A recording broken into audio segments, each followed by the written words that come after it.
Hey everybody, good Saturday morning to you, and we're gonna do a winter hint video. Again, this is a long range weather channel on YouTube. I specialize in that. And again, we're gonna take a look. If you've been following my previous updates, we've been monitoring the Jamstack basically all the way from, let's see when this goes, from June of this year, of course, until now, which is August. So we're gonna kind of take you through these months. So this was the June forecast for December through February this winter.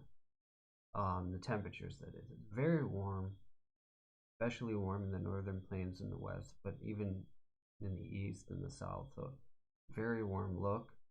I just want to get that picture across, and then we're going to take a look at our July run and see what that is. So here is our July run. The only difference is it's warm. Well, that's the same. It's warm in the same places, but we have more of a lesser, I should say, of a Greenland block. Now, essentially, what a Greenland block is and does is it's a high pressure of and has warm air in it. It's a high pressure over Greenland. That's the essence of it. It's a block. Another word, a ridge is another word for it.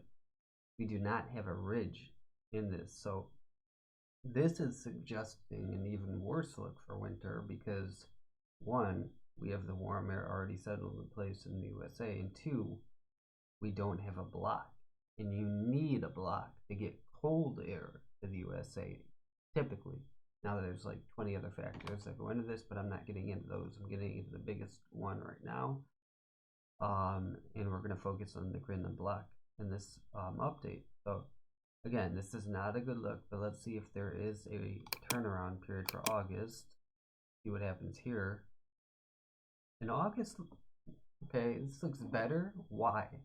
Why does it look better, Tyler? Because we still have the warm air in the USA in all three runs. We have a little bit of a Greenland block. That's one thing that's better.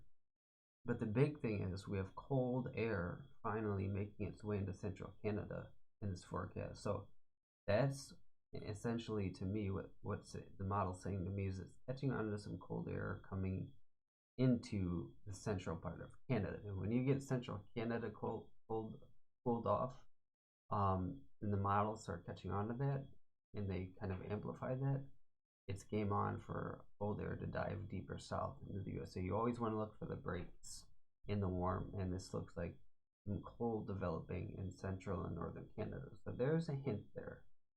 I'll leave this very brief, but winter is starting to look a little bit more promising.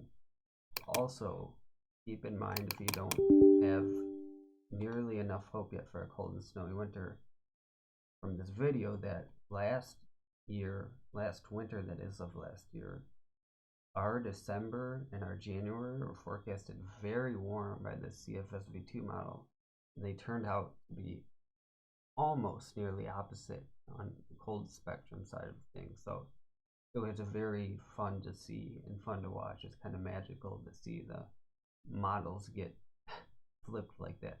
So, all right, guys, thanks for watching. Make sure you like and subscribe and share my videos for weather content in general, but more especially long range weather content. Thanks, and have a great Saturday.